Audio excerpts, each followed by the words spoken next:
अपने इष्ट गुरु का ध्यान करें। करबद्ध प्रार्थना करें।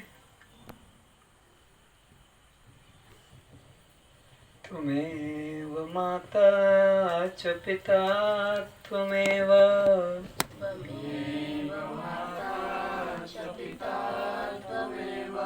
त्वमेव बन्धुश्च सखा त्वमेव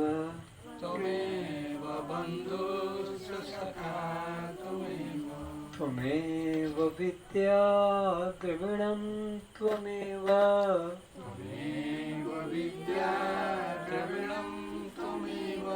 त्वमेव सर्वं मम गुरुदेव देव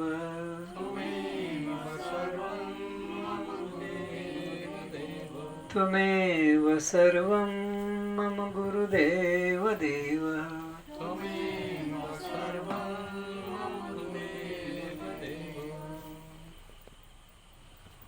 असतो मा सद्गमय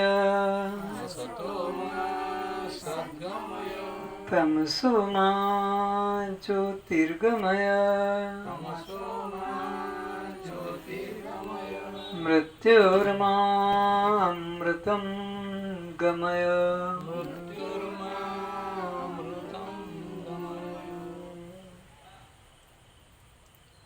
सभी अपने नेत्र खोले।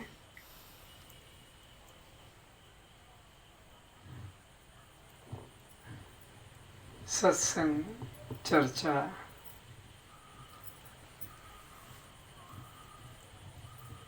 अष्टावक्र जी और राजा जनक के मध्य कुछ दिनों से होती चली आ रही है, जिसका हम सभी श्रोता लोग श्रद्धा से पान कर रहे हैं और जीवन में धारण भी कर रहे हैं। केवल श्रवण करना ही सत्संग नहीं, श्रवण के बाद में मनन करना पड़ता है, अपने जीवन में धारण करना पड़ता है। अगर हमने जीवन में धारण नहीं किया और 1 घंटा 2 घंटा पढ़ते रहे पुस्तक, तो ये पुस्तकों को पढ़ने से, इन अक्षरों को पढ़ने से क्या मिलेगा? कुछ भी नहीं। पूरी गीता पढ़ डालो, रोज रामायण पढ़ो, उपनिषद रोज पढ़ो, और पढ़ते ही हैं लोग नियम से, लेकिन क्या उनके जीवन में कुछ भी परिवर्तन आता है? कुछ भी नहीं। खाली एक भय के कारण नियम बना लिया। भय किस बात का? वो मृत्यु का, रोगों का, हानि का। उसको तो न रामायण बचाएगी न गीता बचाएगी। उसको तो अपने प्रारब्ध से जैसा निश्चित हुआ है वो भोगना ही होगा। जीवन मिला है तो मृत्यु स्वीकार नहीं होगी। तो सत्संग का मतलब उस सत्य से अपने को जोड़ लो। संग कहते हैं ना, जैसे ये हमारे संगी हैं, साथी हैं, तो एकाकार हो जाना, तो परमात्मा के साथ एकाकार हो जाना। सत का संग, ग्रंथ का संग सत्संग नहीं। अष्टावक्र गीता का सत्संग कि भगवत गीता का संग कि रामायण का संग, ये सत्संग नहीं। उसमें जो सिद्धांत लिखा है, जो उनके द्वारा कहा गया है जीव के कल्याण के लिए, उसको हम स्वीकारें, अपने जीवन में अपनाएं, तो जाने कि सत्संग हुआ।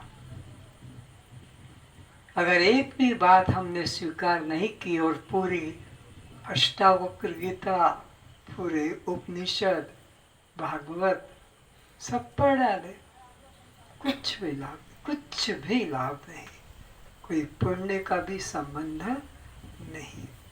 तो अब शुरू करते हैं। अष्टावक्र जी को राजा जनक अपना अनुभव प्रकाशित करते हैं एकत्वता का। भेद ही भय का, दुख का कारण है, द्वैत ही अशांति का, दुख का कारण है। तो जनक जी ने ये निश्चय कर लिया कि एक मुझ आत्मा के अतिरिक्त अब यहाँ कुछ भी नहीं है। जैसे समुद्र में लहरें, उनकी कोई सत्ता नहीं, ऐसे ही ये दृश्य जगत में मेरे अतिरिक्त किसी की सत्ता नहीं है। पढ़ो। अहम वा सर्वभूतेषु सर्वभूतान्यथो मयि इति ज्ञानं तथैतस्य न त्यागो न ग्रहोलयः। जनक जी कहते हैं कि हे भगवान, सूत्रमणियों की माला में धारण करने वाला सूत्रमणियों की माला में धारण करने वाले सूत्र की तरह मैं ही संपूर्ण भूतों में व्यापक रूप से हूँ। अष्टावक्र जी को जनक जी अपना अनुभव कहते हैं, हे गुरुदेव, आपने पूछा कि तूने क्या जाना, मैंने तेरे को इतना उपदेश दिया, समझाया, तो तूने क्या जाना ये तो मुझे बता, कुछ गलत तो नहीं समझ लिया। परीक्षा अनिवार्य है, ये प्राचीनतम पद्धति है। आचार्य गुरु जिज्ञासु शिष्य को पहले पढ़ाता है, उसके बाद में कुछ समय के अंतर से फिर उसकी परीक्षा करता है। तो अब जनक जी कहते हैं कि हे गुरुदेव, मैंने तो अब जान लिया है कि एक चैतन्य तत्व के अलावा, एक आत्म तत्व के अलावा और कोई जगत नाम की वस्तु ही नहीं है। इसलिए किसका तो मैं त्याग करूं, किसमें अपने को लीन करूं। त्याग और लीन हमेशा दूसरे की अपेक्षा से होता है। जब कोई दूसरा है ही नहीं पाने योग्य, तो मैं किसको पाने की इच्छा करूं। और जब कोई दूसरा है ही नहीं त्यागने योग्य, तो मैं किसका त्याग करूं। ग्रहण त्याग एक अखंड सत्ता में कभी भी नहीं होता है।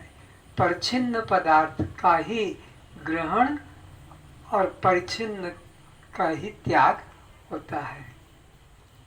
मेरे में ही समस्त जगत है और मैं ही इनको सत्ता और स्फूर्ति देने वाला हूँ। शुरू से पढ़ो। सूत्र मणियों की माला में धारण करने वाले सूत्र की तरह मैं ही संपूर्ण भूतों में व्यापक रूप से हूँ। मेरे में ही समस्त जगत है और मैं ही इसको सत्ता और स्फूर्ति देने वाला हूँ।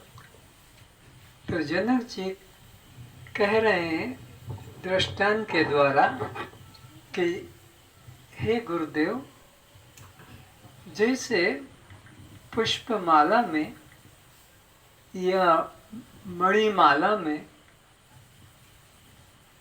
रुद्राक्ष माला में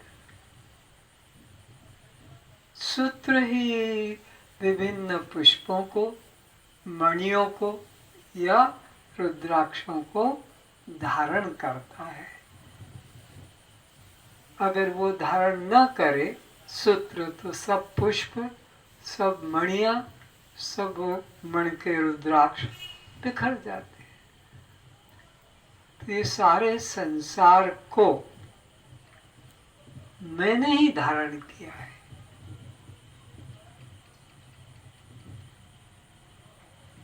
मैं ही सबका आधार, ईश्वर, परमात्मा, अधिष्ठान हूँ। मेरे अलावा कोई दूसरा यहाँ है ही नहीं। सब मेरे सत्ता से ही ये दृश्य टिका हुआ है। जैसे मेरी स्वप्न दृष्टा की सत्ता से ही स्वप्न नगर प्रतीत होता है, उसकी कोई अलग स्वतंत्र सत्ता नहीं है। जब मैं ही सर्व हूँ, तब मेरा मुझ में लय अथवा मेरा मुझसे कैसे ग्रहण व त्याग बन सकेगा? सोचते हैं हम अपने को लीन कर दे। किसमें लीन करोगे और कौन लीन होगा, किसके द्वारा होगा? दो तो चाहिए ना। जब मैं ही एक सर्वत्र हूँ, मेरा अलावा कोई दूसरा नहीं, तो अब मैं किसको लीन करूं? क्या मेरे प्राणों को लीन करूं कि मेरी आत्मा को लीन करूं कि कोई पदार्थ को? मेरे अलावा कोई तत्व ही नहीं है। इसलिए लीन करने का जो सुझाव आपका है ठीक है, लेकिन मैं इसमें असमर्थ हूँ, क्योंकि यहाँ अब एक अखंड अद्वैत सत्ता के अलावा कुछ भी प्रतीत नहीं होता, तो मैं कैसे लीन करूं?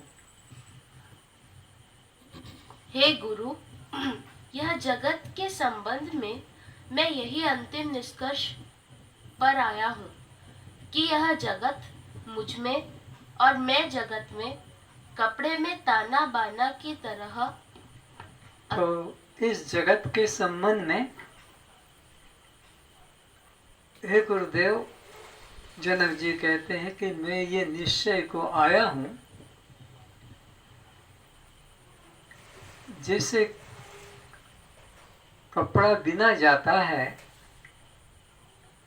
तो एक तार पूरब से पश्चिम की तरफ रखा जाता है, और एक उत्तर और दक्षिण से, तो एक दूसरे के अंदर एक दूसरे में उसको कहते ताना बाना। तो ये जगत मुझ में और मैं जगत में ऐसे ही हूँ जैसे कि कपड़े में सूत का ताना बाना होता है। यानी मुझसे भिन्न जगत कुछ है ही नहीं, मेरे आधार से ही यह प्रतीत होता है। अथवा सूत्र की मणियों व सूत्र की माला। दूसरा एग्जाम्पल फिर दे रहे हैं कि जिसे रमेश मालूम होगा, जनेऊ जो पहनते हैं उसमें कुछ गंठियां डाली जाती है, गांठ, मुझे पता नहीं, मैंने तो वो गांठ जो बनी 3 या 5, 7, वो सूत का ही जनेऊ है और सूत की ही गांठें हैं। वो गांठ और वो जनेऊ का गोलाई अलग अलग नहीं है, एक ही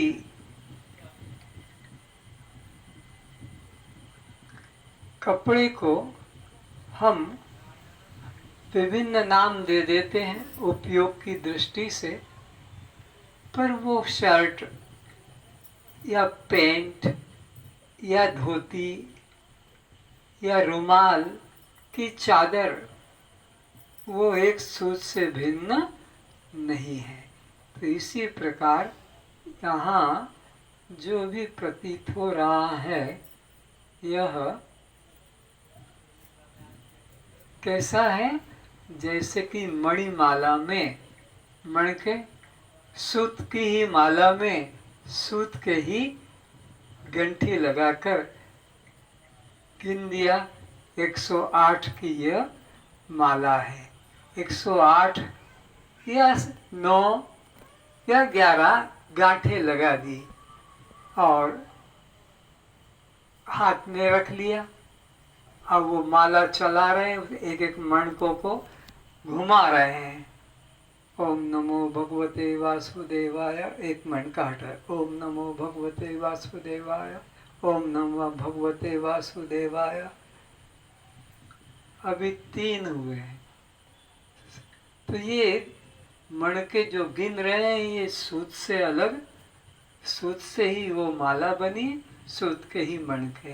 तो ये जो दृश्य दिखाई पड़ता है ये एक चैतन्य ब्रह्म ही, सर्वम खलविदम ब्रह्म। यहाँ एक ब्रह्म के अलावा कुछ हुआ ही नहीं।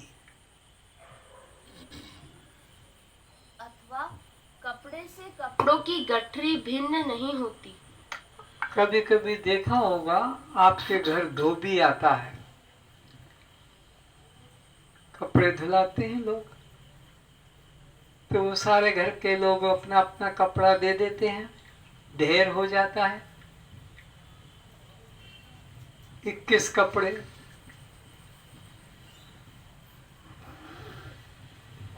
अब उन्हीं कपड़ों में से एक मोटा चादर वो निकाल कर वो 20 कपड़ों को उसी में बांध देता है। तो कपड़ों की गठरी से गठरी का कपड़ा अलग नहीं है। उन्हीं 21 कपड़ों में से एक कपड़े में जो चादर की तरह था सारे 20 कपड़ों को बांध लिया और वो गठरी लेकर जा रहा है। तो वो गठरी जिसको हम कह रहे हैं वो कपड़ों से अलग नहीं है। तो ऐसे ही ये जगत भी जो दिखाई पड़ रहा है ये मुझसे अलग नहीं होता है। मेरी सत्ता से ये सूर्य भासित होता है, मेरी सत्ता से ये चंद्रमा भासित होता है, पवन गति करता है, वर्षा होती है, अन्न उत्पन्न होता है। चराचर एकमात्र मुझ चैतन्य आत्मा की सत्ता से ही सब कुछ हो रहा है। अगर मैं यानी चेतन आत्मा सत्ता न दे सूर्य को तो सूर्य ठंडा हो जाएगा, पानी गिरा नहीं सकेगा, जमीन कुछ उत्पन्न नहीं कर पाएगी। तो ये सब भूत प्रकृति मेरी सत्ता से ही सत्तावान हो रही है। मुझ चेतन आत्मा के अलावा यहाँ कुछ भी अन्य नहीं। इसी प्रकार यह नाम रूप जगत मुझ आत्मा से भिन्न नहीं है। तो नाम रूप जगत चाहे वो स्वर्ण के आकार हो,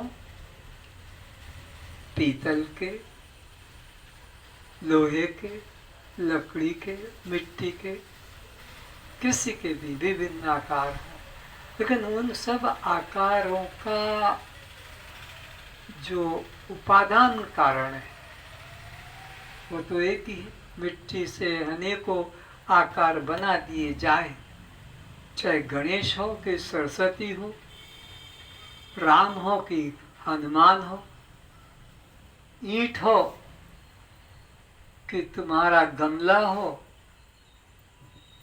कि हांडी मटकी हो, लेकिन है तो सब मिट्टी। हांडी मटकी कलश और गणेश दुर्गा राम ये सब विभिन्न आकार नाम है। इन सबका अधिष्ठान उपादान कारण तो एकमात्र क्या है? मिट्टी ही सत्य है। ये नाम रूप तो उपयोगिता से है, प्रतीति मात्र, पर इनकी कोई स्वतंत्र सत्ता नहीं। तो एकमात्र मुझ चैतन्य के अलावा यहाँ दृश्यमान कुछ भी अन्य सत्य नहीं है। जैसा कि भगवान कृष्ण का निर्णय है वह मेरा भी निर्णय है। भगवान कृष्ण का निर्णय और पहले के आचार्यों का निर्णय एक हो रहा है। भगवान कहते हैं कि सत्य वस्तु का तीनों कालों में अभाव नहीं होता है और असत की कोई सत्ता नहीं, ये कृष्ण कह रहे हैं। और उनके पहले जो और आचार्य हो गए हैं, कृष्ण के भी पहले, उनका और कृष्ण का एक मत ठहरता है, वही मेरा भी मत ठहरता है। जनक जी कहते हैं कि कृष्ण भगवान ने जैसा निर्णय दिया कि सत्य का कभी अभाव नाश नहीं होता, असत की कोई सत्ता ही नहीं, और यह निर्णय कृष्ण कहते हैं यह निर्णय मेरा ही नहीं, मेरे पहले और जो हो गए हैं ऋषि महर्षि लोग, उन्होंने वहां से ये नियम, यह सिद्धांत चला आ रहा है। तो अब यहाँ जनक जी भी कहते हैं कि यही मैंने भी धारण कर लिया कि सत्य का कभी नाश अभाव नहीं होता। ये जगत तो एक प्रतीति मात्र है, इसकी सत्ता नहीं, सत्ता तो एकमात्र मुझ चेतन आत्मा की ही है। मत्तः परतरं नान्य किंचिदस्ति धनंजय मयि सर्वमिदं प्रोक्तं सूत्रे मणिकर्णा इव। यहाँ कृष्ण भगवान उसी बात को दृष्टांत के द्वारा कहते हैं कि जैसे सूत की मणिमाला सूत के मण के सूत की माला से अलग नहीं है, ऐसी जगत जो है मुझसे भिन्न नहीं और मुझसे और ऊपर भी कुछ तत्व नहीं, सर्व के ऊपर मैं ही हूँ। इस जगत का मुझसे भिन्न कोई दूसरा उपादान कारण नहीं है। उपादान कारण उसे कहते हैं जिससे कार्य की प्रतीति होती है अन्य रूप में। उपादान कारण उसे कहते हैं जिसके द्वारा अन्य रूप में कार्य की प्रतीति होती है। तो ये सारा जगत का उपादान कारण तो एकमात्र मैं ही हूँ। उपादान कारण से उत्पन्न होने वाले आकार अन्य रूप के होते हैं, जैसे लकड़ी, काठ। अब कोई कुर्सी है, टेबल है, खिड़की है, दरवाजा है, वो काठ उपादान कारण ही अन्य आकारों में प्रतीत होता है। वो न हो तो अन्य आकार नहीं। तो ये जो सारा संसार का उपादान कारण तो एक मैं चैतन्य आत्मा ही हूँ, मेरे बिना किसी की भी प्रतीति नहीं हो सकती। तो सत्य में तो उपादान कारण होता है, उससे बनने वाले कार्य कुछ भी कहलाएं, पर उनकी कोई स्वतंत्र सत्ता नहीं। यह संपूर्ण जगत सूत्र में सूत्र की ही मणियों के सदृश मुझ में गुंथा हुआ है। पहले भी बताया था, बहुत प्रसिद्ध घटना है। ऐसा त्योहार आता है जिसमें दुकान हलवाई वाले उस शक्कर के ही बहुत आकार बना देते हैं। चाहे कोई सैनिक बना दे, पुलिस वाला, कि कोई वो राजा बना दे, सिंहासन पर बिठा कर की माला बना दे, हाथ का कंगन बना दे, लेकिन वो सब उपादान कारण का, सबका उपादान कारण तो एक शक्कर ही है। चाहे तुम घोड़ा तोड़ो, कि हाथी को खाकर देखो, कि सांप को खाकर देखो, कि चाहे वो चूहा बिल्ली हो, वो सब एक मीठा तत्व शक्कर है। तो ऐसे ही यहाँ पर भी 84 लाख प्रकार के जो आकार दिखाई पड़ते हैं, वो एक चैतन्य सत्ता ही ने ये सब आकार धारण किए हैं, अन्य कुछ कहीं से आया नहीं। या सिनेमा में देखा होगा, वहां जो कुछ भी देखते हो, विभिन्न प्रकार का चराचर संसार, लेकिन सबका उपादान कारण प्रकाश। क्या है? प्रकाश। एक प्रकाश। प्रकाश ने ये सब आकार धारण किए।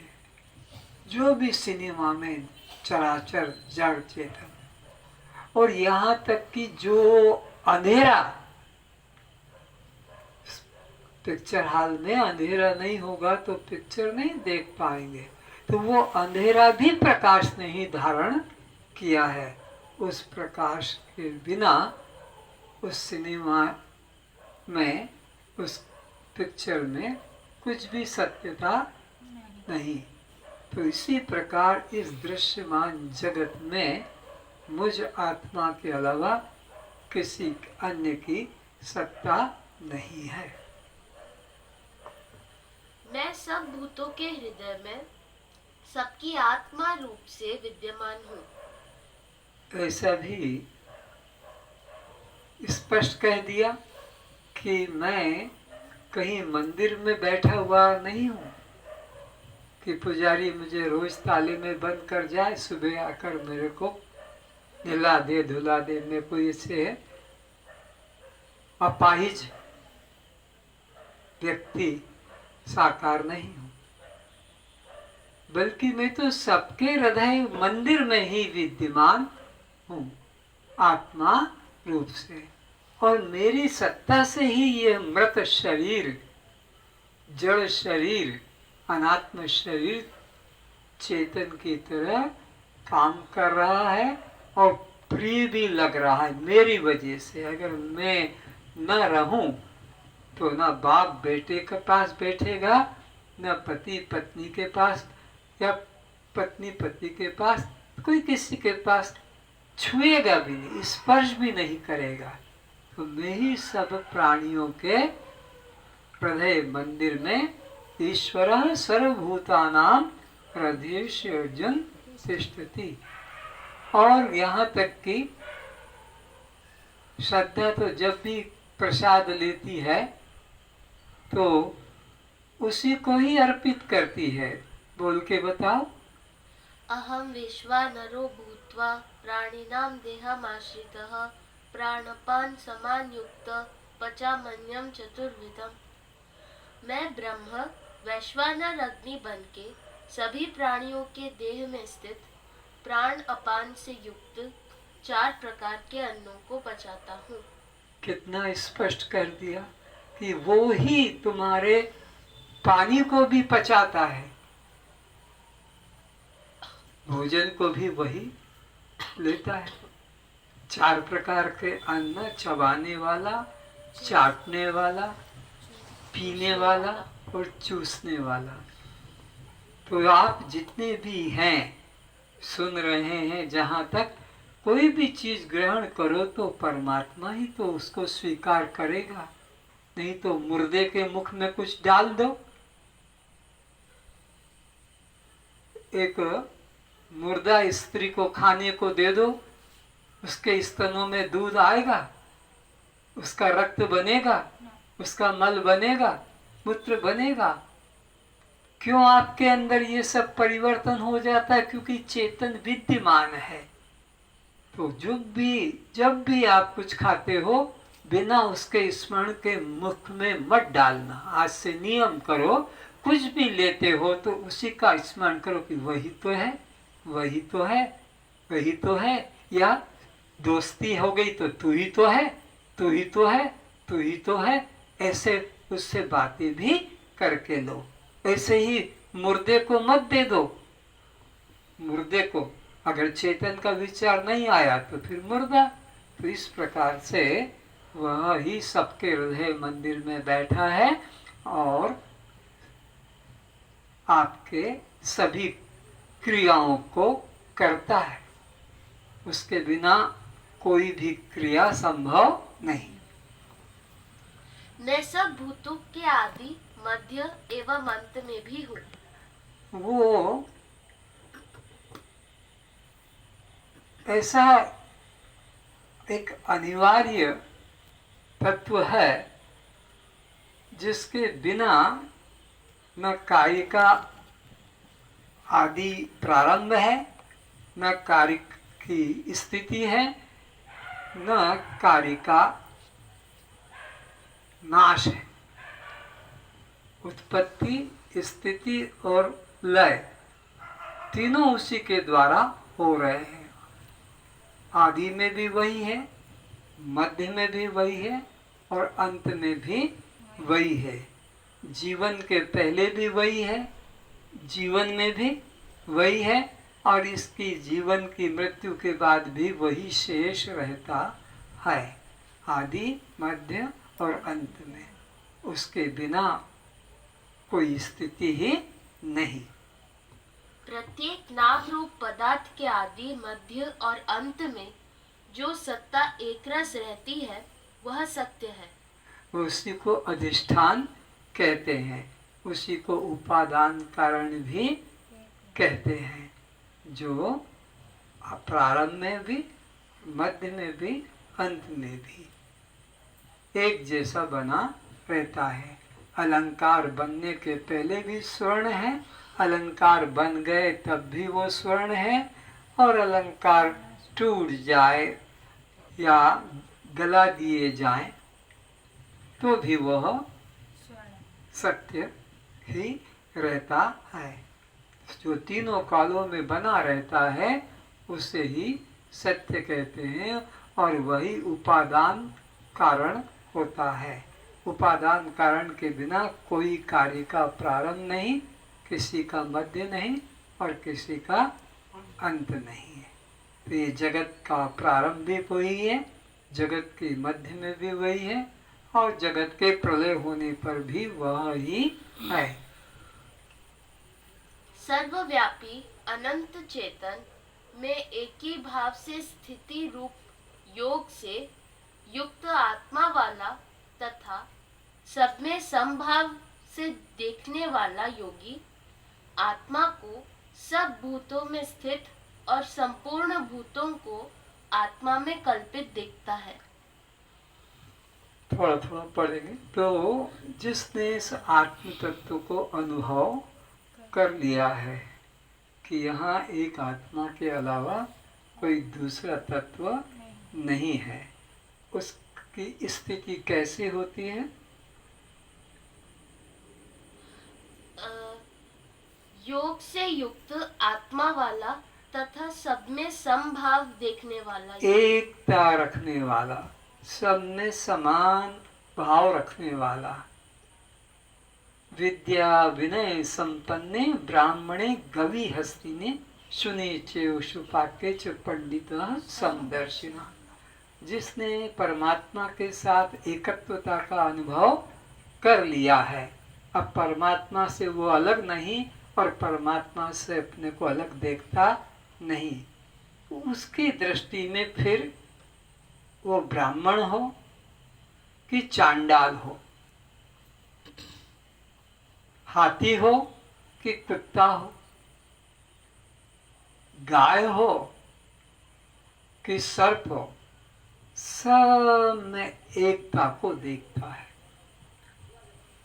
आकार अलग अलग हैं लेकिन चेतन तत्व तो सब में एक जैसा है, और वो छोटा बड़ा भी नहीं कि ब्राह्मण में ऊंचा होता है वो चेतन और शूद्र या चांडाल में नीचा होता है, हाथी में कोई बड़ा होता है और चींटी में छोटा होता है।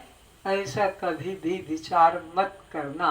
हरि व्यापक सर्वत्र समाना, वो सब में समान है। तो ऐसा एकत्व भाव वाला, और जिसको ये एकत्व भाव आ गया उसने जीते जी संसार जीत लिया, जीते जी संसार सागर से पार हो गया। संसार बल्कि सागर नहीं सूख ही गया है, भाव सागर अब सूख गया है, फिक्र नहीं मोहे तरनन की। अब मुझे पार होने की चिंता ही खत्म हो गई कि भाव सागर से कैसे पार होऊंगा, कौन पार करेगा।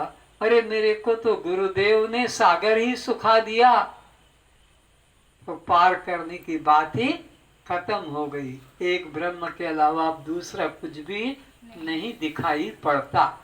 तो इहेव तैर जितो सर्गो, इहेव तैर जितो सर्गो येषाम साम्य स्थिति मनः निर्दोषमि समम ब्रह्म तस्मात् ब्रह्मणि ते स्थितः।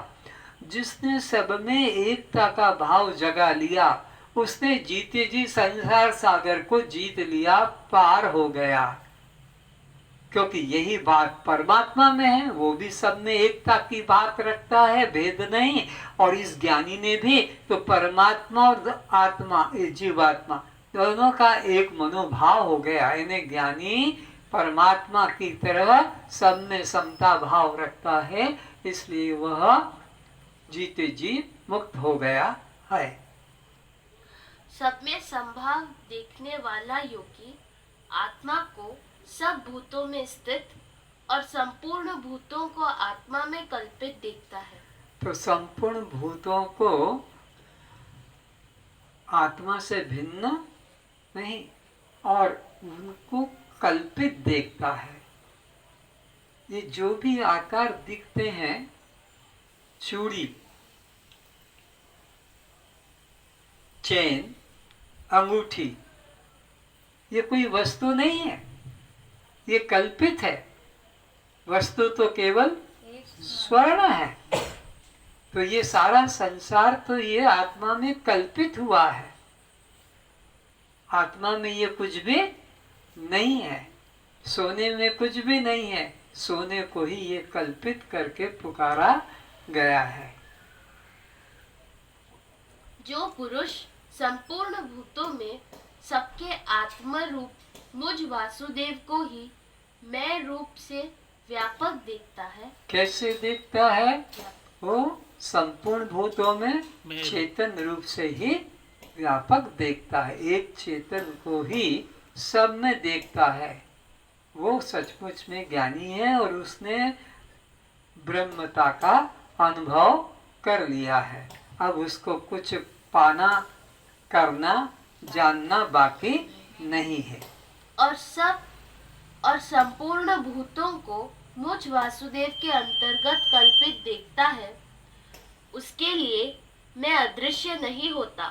तो उस ज्ञानी से मैं कभी अदृश्य नहीं होता।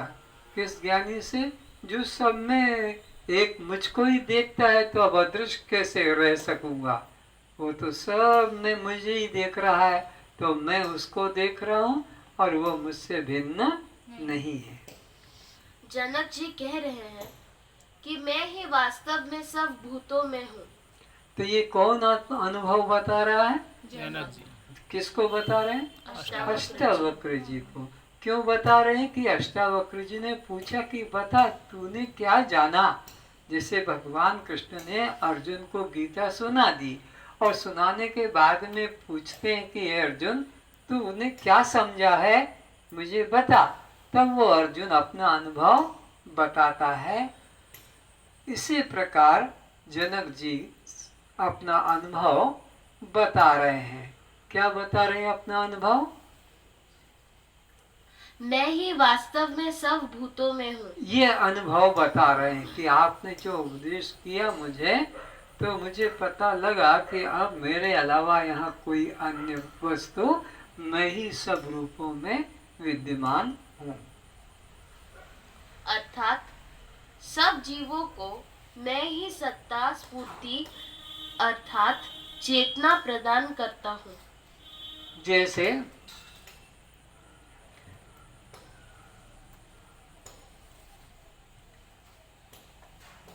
ये उड़ीसा में है ना, जैसे हीराकुंड डैम से वहाँ का जो जनरेटर इलेक्ट्रिसिटी को जनरेट करता है, वो क्या करता है कि पूरे उड़ीसा में मैं ही सत्ता प्रदान करता हूँ। मेरे बिना कोई भी प्रकाशित नहीं हो सकता। कोई भी मतलब मनुष्य नहीं, यंत्र। तो सारे यंत्रों को कौन सत्ता दे रहा है?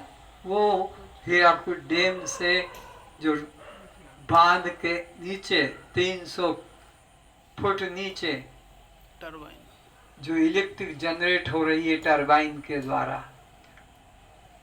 तो ऐसे ही यहाँ जनक जी कहते हैं कि सारे संसार को मैं ही सत्ता दे रहा हूँ, मेरी सत्ता से सब ये जगमगा रहे हैं। कैसे? जैसे वो बिजली घर पावर हाउस आपके पूरे भुवनेश्वर को प्रकाशित कर रहा है, पूरे भुवनेश्वर को। लेकिन वो जो हीराकुद डैम है वो पूरे उड़ीसा का डिक्लेयर कर रहा है कि मैं तो पूरे उड़ीसा को ही प्रकाशित करता हूँ। तो इसी प्रकार वो चेतन आत्मा के द्वारा ही, मुझ चेतन आत्मा के द्वारा ही यह सारा दृश्यमान जगत सत्तावान हो रहा है। तात्पर्य यह है कि सब जीवों में मैं ही अंतर्यामी रूप से निवास करता हूँ। तो ये बात को पकड़ो। कौन सी बात को? कि मैं ही सब प्राणियों में अंतर्यामी रूप से विद्यमान हूँ। पकड़ा? हाँ कि ना? हाँ। अरे बोलो। हाँ। तो फिर अब लड़ाई मत करना, गाली मत देना, निंदा मत करना, अब बुरा मत कहना, अब किसी को छोटा मत कहना। तो तुमने ये बात को पकड़ लिया क्या?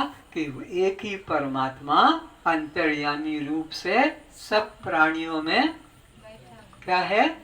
विद्यमान है। तो तुम जो भी व्यवहार कर रहे हो वो किससे कर रहे हो? अपने आप से। बोलो। अपने आप से। परमात्मा से। वो परमात्मा तो है। तो अब परमात्मा से कैसा व्यवहार करना चाहिए? कोई भी बड़े महापुरुष से कैसा व्यवहार करना चाहिए, कैसे बात करना चाहिए, कैसे उनके लिए हम अर्पण करें पदार्थ उनके हिसाब से। अब कोई राजा महाराजा आया हो, उसको हम टूटी खाट तो देंगे नहीं बैठने, क्योंकि वो राजा है और हम उसको टूटी खाट पर बिठाएं फटी गुदड़ी के ऊपर। तो इसलिए अब ये आज जितने लोग सुन रहे हैं मुझे यहाँ या कहीं बाहर, ये पक्का कर लो, नियम कर लो कि सब प्राणियों में एकमात्र मुझ चैतन्य आत्मा की सत्ता ही विद्यमान है, या मैं ही विद्यमान हूँ या अंतर्यामी रूप से मैं ही परमात्मा हूँ। तो अब मेरा जिससे भी कांटेक्ट हो रहा है, जिससे भी व्यवहार हो रहा है, वो परमात्मा का ही रूप है। अगर ये बात बैठ जाए तो फिर दुख नहीं, फिर भय नहीं, फिर अशांति नहीं, फिर हमारे मन में द्वेष भी नहीं होगा, अपूर्व शांति रहेगी।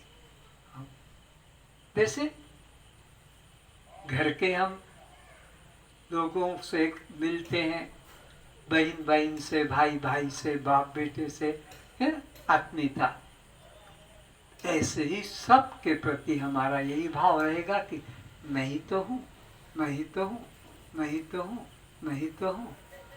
अब किससे द्वेष करूँ, किसको छोटा कहूँ, किसको निंदा करूँ, किसको अज्ञानी कहूँ, किसको बद्ध कहूँ, किसको मूर्ख कहूँ। वाणी बदल जाएगी, दृष्टि बदल जाएगी, क्रिया बदल जाएगी, भावना बदल जाएगी। जब ये विचार आ जाएगा कौन सा? सिया राम में, तो फिर क्या होगा? हाथ उठ जाएंगे, करूं प्रणाम। कैसा प्रणाम? ऐसा नहीं, ऐसा नहीं, जोरी जुग पानी, दोनों हाथों को जोड़कर नमन करना होगा, क्योंकि मेरे राम सब में बैठे हैं, मेरे प्रभु, मेरे गुरु सब में बैठे हैं।